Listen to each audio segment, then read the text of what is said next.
Hello friends, welcome back to my channel. நம்ம சேனலுக்கு support பண்ணுற எல்லாருக்கும் ரொம்ப ரொம்ப நன்றி. வீடியோவை நீங்கள் ஐரஸ் சொல்யூஷனில் கடைசி வரைக்கும் ஸ்கிப் பண்ணாமல் பாருங்கள். இன்றைக்கி வீடியோ பதிவில் ஆப்ஷன்ஸ் ட்ரேடிங்னா என்ன, open interest, in the money, at the money, out of the money, option chain analysis, இது ஃபுல்லாக வந்து பார்ப்போம். ஸோ வீடியோ அதனால் நீங்கள் வந்து ஸ்கிப் பண்ணாமல் பாருங்கள். ஸோ வீடியோக்குள்ளே போகிறதுக்கு முன்னாடி நீங்கள் வந்து இன்னும் டிமேட் அக்கௌண்ட் ஓப்பன் பண்ணலன்னா லிங்க் வந்து டிஸ்கிரிப்ஷன் பாக்ஸில் இருக்குது. அந்த லிங்க்கை கிளிக் பண்ணி அக்கௌண்ட் ஓப்பன் பண்ணிக்கலாம்.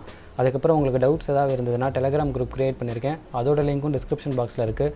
அந்த லிங்க்கில் ஜாயின் பண்ணிவிட்டு நீங்கள் வந்து டவுட்ஸ் எதாவது இருந்தாலும் கேளுங்க, நான் வந்து கிளாரிஃபை பண்ணுறேன். ஸோ இந்த வீடியோ வந்து பேசிக்ஸ் வந்து பிகினர்ஸ்க்கு புரியணுங்கிறதுக்காக நான் வந்து ஸ்டார்டிங்லேருந்து நான் சொல்லிக் கொடுக்குறேன். ஸோ ஆல்ரெடி வந்து பேசிக்ஸ் வீடியோ வந்து நான் அப்லோட் பண்ணியிருக்கேன். அதோட லிங்க்கும் நான் டிஸ்கிரிப்ஷன் பாக்ஸில் ஷேர் பண்ணுறேன். அந்த வீடியோஸ் வந்து பாருங்கள்.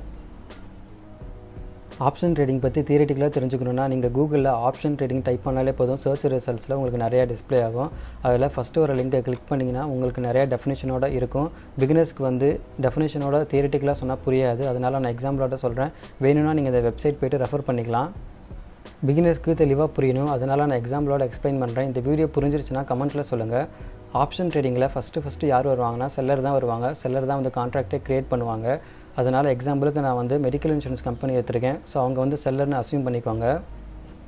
எக்ஸாம்பிளுக்கு மெடிக்கல் இன்சூரன்ஸ் கம்பெனி எடுத்திருக்கேன். அவங்க பாலிசி கான்ட்ராக்ட் க்ரியேட் பண்ணியிருக்காங்க. அந்த கான்ட்ராக்ட் வந்து பையர் வந்து எப்படி வாங்கலாம்னா ப்ரீமியம் வந்து 3000 rupees வந்து பே பண்ணிவிட்டு அந்த பாலிசி வந்து மெடிக்கல் இன்சூரன்ஸ் கம்பெனிக்கிட்ட வந்து பை பண்ணிக்கலாம். கான்ட்ராக்டோட டியூரேஷன் வந்து 3 years தான். ஸோ அந்த பையர் வந்து ப்ரீமியம் வந்து 3000 rupees வந்து பே பண்ணிவிட்டு அந்த 3 வருஷத்துக்குள்ளே அவருக்கு ஏதாவது ஹெல்த் இஷ்யூஸ் வந்துச்சுன்னா அதுக்கு எவ்வளோ செலவாகுதோ அந்த செலவு எல்லாமே மெடிக்கல் இன்சூரன்ஸ் கம்பெனி வந்து ஏற்றுக்குவாங்க. ஃபார் எக்ஸாம்பிள் பையருக்கு வந்து இப்போ சடனாக வந்து ஹார்ட் சர்ஜரி பண்ணணும், அமௌண்ட் வந்து 10 lakh 20 lakh வந்து தேவைப்படுதுன்னா அந்த அமௌண்ட் எல்லாமே வந்து மெடிக்கல் இன்சூரன்ஸ் கம்பெனி வந்து பே பண்ணுவாங்க. சிம்பிளாக எக்ஸ்பிளைன் பண்ணணுன்னா பிகினர்ஸ்க்கு புரிகிற அளவுக்கு. ஸோ இது வந்து ஒரு எக்ஸாம்பிள். ஸோ இப்போ இந்த இடத்துல வந்து பையர் வந்து பார்த்திங்கன்னா அவங்களுக்கு வந்து ரிஸ்க் வந்து ரொம்பவும் கம்மியான ரிஸ்க்கு தான். ஏன்னா அவங்களுக்கு வந்து 3000 தான் வந்து அவங்க பே பண்ணுறாங்க. அப்படி அவங்களுக்கு லாஸ் அவங்களுக்கு வந்துச்சுன்னா அந்த 3000 தான் வந்து லாஸ் ஆகும். மற்றபடி அவங்களுக்கு பெருசாக எந்த ஒரு லாஸுமே இருக்காது. ஆனால் வின்னிங் ப்ராபபிலிட்டி வந்து பார்த்திங்கன்னா 10% தான் இருக்கும். அவங்களுக்கு வந்து ஹெல்த் இஷ்யூஸ் வந்தால் தான் அந்த 3 வருஷம் பீரியடில் வரலன்னா அந்த ப்ரீமியம் அமௌண்ட் எல்லாமே செல்லருக்கு போயிடும். ஸோ அதே மாதிரி தான் இங்கே வந்து செல்லர் இங்கே மெடிக்கல் இன்சூரன்ஸ் கம்பெனி. ஸோ அவங்களுக்கு வந்து அன்லிமிட்டட் ரிஸ்க்கு. ஃபார் எக்ஸாம்பிள் சடனாக வந்து பையருக்கு வந்து ஹார்ட் சர்ஜரி வந்து பண்ணுற மாதிரி ஆயிடுச்சுன்னா அவங்க வந்து அவ்வளோ அமௌண்ட் வந்து ஸ்பெண்ட் பண்ணி ஏன்னா அந்த பாலிசி கான்ட்ராக்ட் படி அங்கே வந்து ஒரு அக்ரிமெண்ட் போட்டிருக்காங்க. அந்த 10 லட்சம் 20 லட்சம் எவ்வளோ செலவாகுதோ அதை வந்து செல்லர் வந்து பே பண்ணி, அதாவது மெடிக்கல் இன்சூரன்ஸ் வந்து பே பண்ணி ட்ரீட்மெண்ட் கொடுத்தாகணும். ஆனால் வின்னிங் ப்ராபபிலிட்டி வந்து 90% தான். ஏன்னா பையருக்கு வந்து அந்த 3 வருஷம் டைம் பீரியடில் கண்டிப்பாக வந்து ஹெல்த் இஷ்யூஸ் வந்தால் தான் வந்து கவர் ஆகும் அந்த பாலிசி. அந்த செலவு வந்து செல்லர் வந்து பண்ணுவாங்க, அப்படி இல்லைன்னா பண்ண மாட்டாங்க. இது வந்து ஒரு சிம்பிள் எக்ஸ்ப்ளனேஷன். இப்போது இதே scenario option pier option seller இவங்க 2 பேத்துக்கும் நடுவில் நடந்தால் எப்படி இருக்கும் அதை வந்து நான் உங்களுக்கு எக்ஸ்பிளைன் பண்ணுறேன். ஆப்ஷன் செல்லர் வந்து கான்ட்ராக்ட் வந்து க்ரியேட் பண்ணிட்டாங்க. ஆப்ஷன் பையர் வந்து ப்ரீமியம் வந்து பே பண்ணி வாங்கிட்டாரு. யூஸ்வலாக ஆப்ஷன் ட்ரேடிங்கில் இப்போ வந்து மந்த்லி கான்ட்ராக்ட் வீக்லி கான்ட்ராக்ட் வந்து நம்ம வந்து பை பண்ணலாம். எக்ஸாம்பிளுக்காக நான் வந்து 3 year வந்து மென்ஷன் பண்ணியிருக்கேன். இப்போ ஆப்ஷன் பையர் வந்து ப்ரீமியம் வந்து 3000 rupees வந்து பே பண்ணிவிட்டு இப்போ வீக்லி கான்ட்ராக்ட் வந்து செல்லர்கிட்ட வந்து பை பண்ணிட்டாரு. இப்போது பையர் நினச்ச டைரக்ஷனில் மார்க்கெட் வந்து போச்சுன்னா ஆப்ஷன் பையருக்கு வந்து அன்லிமிட்டட் ப்ராஃபிட் வந்து கிடச்சிட்டே இருக்கும். இந்த இடத்துல பையருக்கு வந்து limited risk unlimited profit, winning probability 10%. அதே மாதிரி செல்லருக்கு unlimited risk limited profit, winning probability 90% mention பண்ணியிருக்கேன். இப்போ ரெண்டுமே வந்து நான் தெளிவாக எக்ஸ்பிளைன் பண்ணுறேன். பையர் வந்து இப்போது செல்லர்கிட்ட கான்ட்ராக்ட் வந்து பை பண்ணிட்டாரு. இப்போ பையர் நினச்ச டைரெக்ஷனுக்கு மார்க்கெட் வந்து போச்சுன்னா அவருக்கு வந்து அன்லிமிட்டட் ப்ராஃபிட் கிடைக்கும். இதுவே பையர் நினச்ச டைரெக்ஷனுக்கு அகெயின்ஸ்டாக மார்க்கெட் வந்து போயிடுச்சுன்னா அவருக்கு வந்து லிமிட்டட் ரிஸ்க்கு தான். ஏன்னா ஆல்ரெடி வந்து அவர் ப்ரீமியம் வந்து எவ்வளோ பே பண்ணியிருக்காரு, 3000 rupees தான். ஸோ பையருக்கு வந்து மேக்ஸிமம் லாஸ் வந்து 3000 தான் இருக்கும். அதை தாண்டி வேறு எதுவுமே இருக்காது. அதே மாதிரி வின்னிங் ப்ராபபிலிட்டி வந்து எப்போவுமே பையருக்கு வந்து 10% தான் இருக்கும். இதுக்கு வந்து எக்ஸாம்பிள் நான் முன்னாடியே சொன்ன மாதிரி மெடிக்கல் இன்சூரன்ஸ் கம்பெனி வந்து பாலிசி வந்து செல் பண்ணுறாங்க. இப்போ பையர் கஸ்டமர் நினச்சிக்கோங்க. அவங்க வந்து இப்போ பாலிசி வந்து வாங்கிட்டாங்க. பையருக்கு வந்து மெடிக்கல் இன்சூரன்ஸ் பை பண்ணதுக்கு அப்புறமேட்டு ஏதாவது ஹெல்த் இஷ்யூஸ் வந்தால் தான் அவங்களுக்கு வந்து பே பண்ணி ஆகணும். அவ்வளோ அமௌண்ட் எவ்வளோ செலவாகுதோ ஹெல்த் இஷ்யூஸ்க்கு 10 lakh 20 lakh அதை வந்து இன்சூரன்ஸ் கம்பெனி வந்து பே பண்ணுவாங்க. அப்படி எதுவுமே வரலன்னா அந்த ப்ரீமியம் ப்ரைஸ் எல்லாமே வந்து செல்லருக்கு வந்து போயிடும். மெடிக்கல் இன்சூரன்ஸ் கம்பெனிக்கு வந்து போயிடும். ஸோ இந்த இடத்துல வந்து அன்லிமிட்டட் ரிஸ்க் வந்து எதனால் சொல்கிறாங்கன்னா இப்போ பையருக்கு வந்து சடனாக உண்மையிலே இப்போ ஏதாவது ஹெல்த் இஷ்யூஸ் வந்துருச்சுன்னா 10 lakh 20 lakh அது எல்லா அமௌண்ட்டும் வந்து மெடிக்கல் இன்சூரன்ஸ் கம்பெனி செல்லர் வந்து பே பண்ணி ஆகணும். லிமிட்டட் ப்ராஃபிட்னா இப்போ பையருக்கு எதுவுமே ஆகலைன்னா இந்த ப்ரீமியம் அமௌண்ட் எல்லாமே வந்து செல்லருக்கு வந்து போயிடும். அதனால தான் லிமிட்டட் ப்ராஃபிட்டு. ஆனால் வின்னிங் ப்ராபபிலிட்டி வந்து 90% வந்து செல்லருக்கு தான் இருக்கும். யூஸ்வலாக ஆப்ஷன் செல்லர் யாராக இருப்பாங்கன்னா பெரிய பெரிய இன்வெஸ்டர்ஸ், அதாவது foreign institution investors, domestic institution investors பெரிய பெரிய ஆளுங்களாக இருப்பாங்க. ஸோ எப்போவுமே சரி அவங்களோட ப்ரெடிக்ஷன் எப்போவுமே சரியாக தான் இருக்கும். அதனால தான் அவங்களோட வின்னிங் ப்ராபபிலிட்டி வந்து 90% இருக்கும். ஆப்ஷன் ட்ரேடிங் பற்றி இப்போ ஓரளவுக்கு ஐடியா கிடச்சிருந்துருக்கும். ஆப்ஷன் ட்ரேடிங் எதிலெல்லாம் பண்ணலாம் அப்படின்னு நான் உங்களுக்கு இப்போ தெளிவாக எக்ஸ்பிளைன் பண்ணுறேன். இண்டெக்ஸில் பண்ணலாம், ஸ்டாக்ஸில் பண்ணலாம். ஸ்டாக்ஸ் வந்து நீங்கள் எல்லா ஸ்டாக்ஸ்லையும் ஆப்ஷன் ட்ரேடிங் பண்ண முடியாது. நீங்கள் வந்து என்எஸ்சி வெப்சைட் போனீங்கன்னா அதிலே உங்களுக்கு தெரிஞ்சிடும் எந்தெந்த ஸ்டாக்ஸில் வந்து ஆப்ஷன்ஸ் ட்ரேடிங் பண்ண முடியும்னு. இண்டெக்ஸ் வந்து ஃபார் எக்ஸாம்பிள் நிஃப்டி 50, பேங்க் நிஃப்டியில் வந்து நீங்கள் ஆப்ஷன்ஸ் ட்ரேடிங் பண்ணலாம். 2 டைப்ஸ் ஆஃப் ஆப்ஷன்ஸ் ட்ரேடிங் இருக்குது. ஒன்று கால் ஆப்ஷன், இன்னொன்று புட் ஆப்ஷன். கால் ஆப்ஷன்லையும் பை பண்ணலாம், செல் பண்ணலாம். அதே மாதிரி புட் ஆப்ஷன்லையும் பை பண்ணலாம், செல் பண்ணலாம். யூஸ்வலாக ஆப்ஷன் பையர், ஆப்ஷன் செல்லர் 2 பேர் இருப்பாங்க. ஆப்ஷன் பையர் யாராக இருப்பாங்கன்னா ரீட்டைல் ட்ரேடர்ஸ், அதாவது கேபிட்டல் அமௌண்ட் ரொம்ப கம்மியாக வச்சுருப்பாங்க. ஆப்ஷன் செல்லர் வந்து பெரிய பெரிய இன்ஸ்டியூஷன் இன்வெஸ்டர்ஸ், அவங்ககிட்ட கோடிக்கணக்கில் அமௌண்ட் வச்சுருப்பாங்க. அவங்க வந்து ஆப்ஷன் செல்லராக இருப்பாங்க. நான் வந்து பிகினருக்கு என்ன சஜஸ்ட் பண்ணுவேன்னா, நீங்கள் ஆப்ஷன் ட்ரேடிங்க்கு புதுசாக வரும்போது ஆப்ஷன் பையராக இருங்க, ஆப்ஷன் செல்லராக போகாதீங்க. ஏன்னா வாலட்டிலிட்டி அதிகமாக இருக்கும். நீங்கள் ஆரம்பத்திலே நீங்கள் வந்து ரிஸ்க் எடுத்து அமௌண்ட்டெல்லாம் லாஸ் பண்ணிட்டீங்கன்னா அப்புறம் உங்களுக்கு ரொம்ப கஷ்டமாக இருக்கும். அதனால் பிகினருக்கு நான் என்ன சஜஸ்ட் பண்ணுவேன்னா, நீங்கள் வந்து ஆப்ஷன் பையராக இருங்க ஸ்டார்டிங்கில் நீங்கள் ட்ரேடிங்க்கு புதுசாக வரும்போது. ஆப்ஷன் பையர் மார்க்கெட் வந்து மேலே போகுதுன்னு ப்ரெடிக்ட் பண்ணாங்கன்னா கால் ஆப்ஷனை வந்து பை பண்ணுவாங்க. இதே ஆப்ஷன் பையர் மார்க்கெட் வந்து கீழே வரப்போகுதுன்னா புட் ஆப்ஷனை பை பண்ணுவாங்க. ஸோ ஆப்ஷன் பையர் வந்து 2 சைடுமே வந்து பை தான் பண்ணுவாங்க. இதுவே ஆப்ஷன் செல்லர் வந்து மார்க்கெட் வந்து கீழே வரப்போகுதுன்னா கால் ஆப்ஷனை வந்து செல் பண்ணுவாங்க. இதுவே மார்க்கெட் வந்து மேலே போகுதுன்னா புட் ஆப்ஷனை வந்து செல் பண்ணுவாங்க. இதுதான் பெரிய டிஃப்ரென்ஸு. ஓகே, இப்போ நம்ம அடுத்த டாபிக் ஓப்பன் இன்ட்ரெஸ்ட். அதுக்கு நம்ம வந்திருக்கோம். நான் ஆல்ரெடி சொன்ன மாதிரி ஓப்பன் இன்ட்ரெஸ்ட் வந்து முக்கியமான டாபிக். இதை வந்து பிகினர்ஸ் வந்து ஸ்கிப் பண்ணவே கூடாது. கண்டிப்பாக நீங்கள் வந்து லேர்ன் பண்ணி ஆகணும். ஆல்ரெடி என்னோட சேனலில் வந்து நான் அப்லோட் பண்ணியிருக்கேன் ஆப்ஷன் செயின் அனாலிசிஸ். ஆனால் பிகினர்ஸ்க்கு வந்து அது புரியலன்னு சொன்னீங்க. அதனால் நான் மறுபடியும் வந்து இதை நான் எக்ஸ்பிளைன் பண்ணுறேன். ஸோ நான் ஃபஸ்ட்டே சொல்லியிருந்திருப்பேன் ஆப்ஷன்ஸ் ட்ரேடிங் வந்து இண்டெக்ஸ்லையும் பண்ணலாம், அப்புறம் வந்து ஸ்டாக்ஸ்லையும் பண்ணலான்னு. நீங்கள் வந்து கூகுளில் என்எஸ்சி ஆப்ஷன் செயின் டைப் பண்ணாலே போதும், இந்த பேஜ் வந்து ஓப்பன் ஆகிடும். நீங்கள் வந்து இப்போ ஸ்டாக்ஸில் பண்ணுறீங்கன்னா இந்த இடத்துல நிஃப்டி 50 இருக்குது பார்த்தீங்களா, இதுக்கு பக்கத்தில் செலக்ட் சிம்பிள்னு இருக்கும். இங்கே கிளிக் பண்ணிங்கனாலே போதும், இங்கே நிறையா வந்து ஸ்டாக்ஸ் இருக்கும். அதை வந்து நீங்கள் கிளிக் பண்ணி எந்த ஸ்டாக்ஸில் வந்து நீங்கள் ஆப்ஷன்ஸ் ட்ரேடிங் பண்ணுறீங்களோ அதை வந்து நீங்கள் பார்த்துக்கலாம். இப்போ நீங்கள் வந்து இப்போ அபுஜா சிமெண்ட்டு நான் வந்து கிளிக் பண்ணியிருக்கேன். இப்போ அதோட ஸ்ட்ரைக் ப்ரைஸு, அதோட பிட் வேல்யூ, அதோட ப்ரீமியம் ப்ரைஸ் எல்லாமே வந்து வந்துடும். ஸோ இங்கே பார்த்தீங்கன்னா உங்களுக்கே தெரிஞ்சிருக்கு. யூஸ்வலாக நான் வந்து பேங்க் நிஃப்டியில் தான் பண்ணுவேன். அதனால் நான் வந்து பேங்க் நிஃப்டி வந்து சூஸ் பண்ணிக்கிறேன். இப்போ நீங்கள் வந்து நிஃப்டி 50ல் பண்ணுறீங்கன்னா நீங்கள் வந்து நிஃப்டி 50 வந்து செலக்ட் பண்ணிக்கோங்க. ஸோ பேங்க் நிஃப்டிக்கும் நிஃப்டி 50க்கும் பார்த்தீங்கன்னா என்ன டிஃப்ரென்ஸ்னால், நிஃப்டி 50 வந்து இந்தியாவில் இருக்க டாப் 50 கம்பெனிஸ் வந்து அதில் வந்து இருப்பாங்க. வேறஸ் பேங்க் நிஃப்டினா இந்தியாவில் இருக்க top financial banking sector, Axis bank, ICICI bank, இவங்க வந்து பேங்க் நிஃப்டியில் இருப்பாங்க. நிஃப்டி 50க்கும் பேங்க் நிஃப்டிக்கும் இன்னொரு டிஃப்ரென்ஸ் என்னென்னா, நிஃப்டி 50 வந்து 50 பாயிண்ட்ஸாக வந்து மூவ்மெண்ட் இருக்கும். ஃபார் எக்ஸாம்பிள் இப்போ ஸ்ட்ரைக் ப்ரைஸ் வந்து 17,000 அட் த மணியில் இருக்குது. இப்போது நெக்ஸ்ட்டு வந்து பார்த்தீங்கன்னா 17,050, இங்கே கீழே வந்து பார்த்தீங்கன்னா 16,950. இந்த மாதிரி 50 பாயிண்ட்ஸ் தான் டிஃப்ரென்ஸ் இருக்கும்.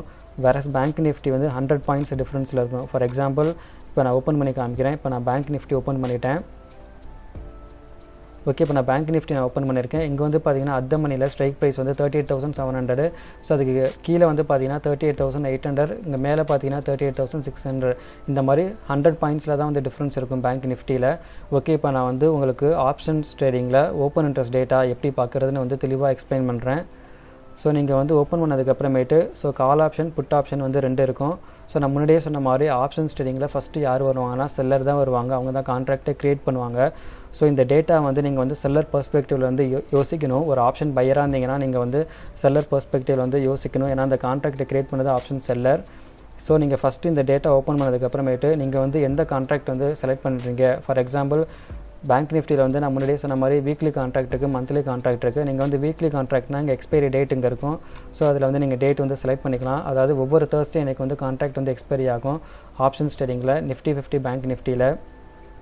ஸோ இப்போ 13 வந்து டே ஆஃப்டர் டுமாரோ வந்து 13 அன்னைக்கு வியாழக்கிழமை வந்து கான்ட்ராக்ட் வந்து எக்ஸ்பைரி ஆகும். இப்போ அடுத்த கான்ட்ராக்ட் எப்போனா 28th அக்டோபர் அப்போ வந்து நெக்ஸ்ட்டு கான்ட்ராக்ட் வந்து ஓப்பன் ஆகும். ஸோ இந்த மாதிரி வீக்லி கான்ட்ராக்ட் வந்து நீங்கள் செலக்ட் பண்ணிங்கன்னா 7 days அந்த டிஃப்ரென்ஸில் இருக்கும்.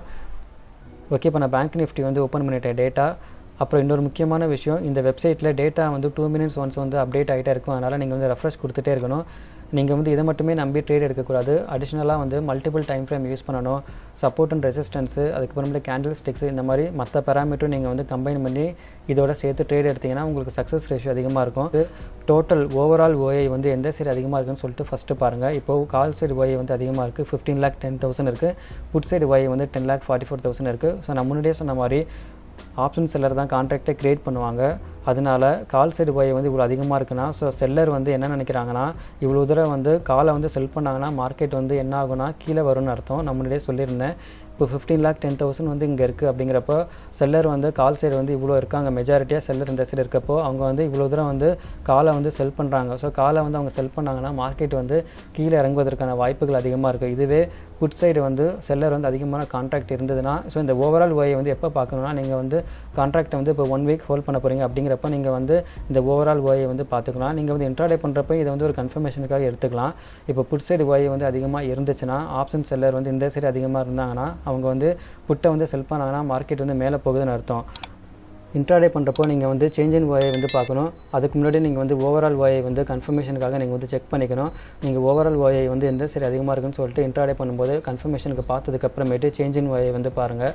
சேஞ்ச் இன் ஓயை வந்து எப்படி பார்க்கணுன்னா நீங்கள் வந்து இந்த ஆஷ் கலரில் இருக்கிறது வந்து பார்க்கக்கூடாது. ஒயிட் கலரில் இருக்கிறதுல இந்த 3 வந்து நீங்கள் பார்க்கணும். நான் ஹைலைட் பண்ணி காமிக்கிறேன். ஸோ இந்த 3 வந்து சேஞ்ச் இன் ஓஏயில் வந்து எந்த சைடு அதிகமாக இருக்குன்னு சொல்லிட்டு பாருங்கள். புட் சைடு ஓஏ அதிகமாக இருக்கான்னு பாருங்கள் சேஞ்ச் இன் ஓஏயில். அதே மாதிரி கால் சைடு வந்து நான் இப்போ ஹைலைட் பண்ணி காமிக்கிறேன் பாருங்கள். அந்த 3 வந்து பார்க்கணும். ஸோ இந்த 3 வந்து நீங்கள் சேஞ்ச் இன் ஓஏயில் பார்க்கணும். அதுக்கு மேலே வந்து ஒயிட் கலரில் ஒரு இது இருக்கும், அதை வந்து நீங்கள் விட்டுறணும்.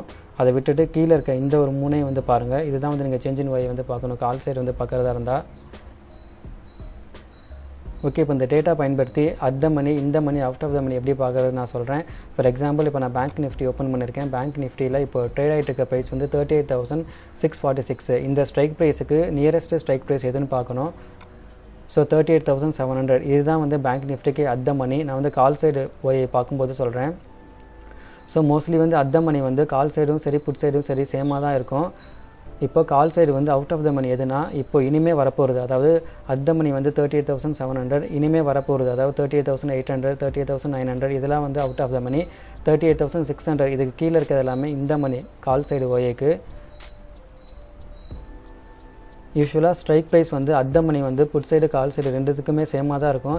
இப்போ புட் சைடு வந்து நீங்கள் இந்த மணி அவுட் ஆஃப் த மணி எப்படி பார்க்கணும்னு நான் சொல்கிறேன். புட் சைடு வந்து அட் த மணி வந்து 38,700 நம்மளுடைய சொன்ன மாதிரி சேமாக தான் இருக்கும். ஸோ 38,600 38,500 வந்து அவுட் ஆஃப் த மணி.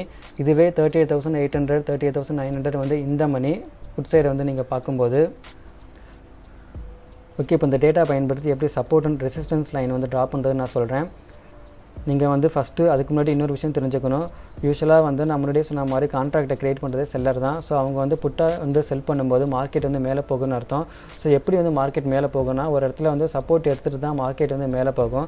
அதே மாதிரி காலை வந்து செல் பண்ணாங்கன்னா மார்க்கெட் வந்து கீழே வரப்போகுதுன்னு அர்த்தம். ஒரு இடத்துல வந்து ரெசிஸ்ட் ஆகிட்டு தான் கீழே வரப்போகுது. இப்போ செல்லர் வந்து இப்போ இந்த சைடு வந்து அதிகமான ஓஏ வந்து க்ரியேட் ஆயிருக்குன்னா இந்த ஸ்ட்ரைக் ப்ரைஸில் இது வந்து சப்போர்ட்டாக ஆக்ட் ஆகும். அதே மாதிரி இந்த சைடு வந்து ஸ்ட்ரைக் ப்ரைஸ் அதிகமாக க்ரியேட் ஆச்சுன்னா இது வந்து ஒரு ரெசிஸ்டன்ஸாக ஆக்ட் ஆகும். 38,500 ஸ்ட்ரைக் ப்ரைஸில் அதிகமாக க்ரியேட் ஆயிருக்கு. ஸோ இந்த இடத்துல வந்து மார்க்கெட் வந்து சப்போர்ட் எடுக்கும்னு வந்து செல்லர் வந்து ப்ரெடிக்ட் பண்ணுறாங்க.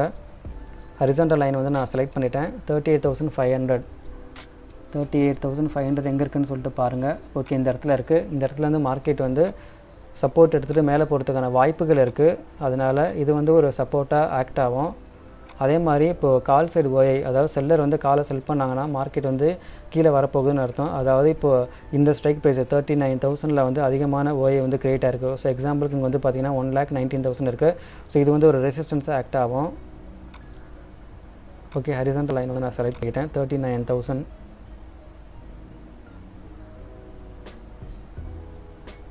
ஓகே, ட்ராப் பண்ணியாச்சு. ஸோ இந்த இடத்துல வந்து மார்க்கெட் வந்து கீழே வரப்போகுதுன்னு அர்த்தம். ஸோ இந்த மாதிரி தான் நீங்கள் வந்து சப்போர்ட் அண்ட் ரெசிஸ்டன்ஸ் லைன் வந்து ஓப்பன் இன்ட்ரெஸ்ட் டேட்டா பயன்படுத்தி நீங்கள் வந்து பார்க்கணும். ஓகே, இந்த வீடியோ அவ்வளோதான். இந்த வீடியோவில் என்னால் முடிஞ்ச அளவுக்கு உங்களுக்கு எக்ஸ்பிளைன் பண்ணியிருக்கேன். இந்த வீடியோ உங்களுக்கு புரிஞ்சிருக்குன்னு நினைக்கிறேன். இந்த வீடியோ பிடிச்சிருந்துச்சுன்னா மறக்காமல் என்னோட சேனலுக்கு சப்ஸ்கிரைப் பண்ணுங்கள். இந்த வீடியோவில் கருத்துக்களை தோன்றலாம் எனக்கு கமெண்ட்ஸில் சொல்லுங்கள். இந்த வீடியோ வந்து லைக் பண்ணுங்கள், ஷேர் பண்ணுங்கள். நெக்ஸ்ட் வீடியோவில் பார்ப்போம். தேங்க்ஸ், பாய்.